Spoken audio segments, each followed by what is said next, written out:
Do you like to draw pictures to explain your ideas? Today's word is all about showing with pictures or examples. Welcome to Word Up with Sofia. Today's word is illustrate.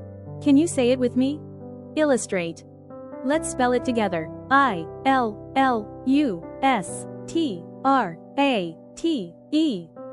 Perfect. That spells illustrate. Illustrate means to explain or make something clear, often with pictures or examples. Here are some words that mean the same as illustrate. Say them with me. Explain, like telling your friend how the game works. Show, like pointing to the map in your classroom. Clarify, like making homework directions easier to understand. Describe, like painting a picture with your words.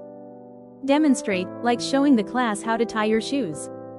Each one shows how illustrate means making something clear for others. Now let's look at the opposites of illustrate. Confuse, like giving directions that don't make sense. Hide, like covering up your picture so no one can see it. Obscure, like making the answer cloudy or unclear.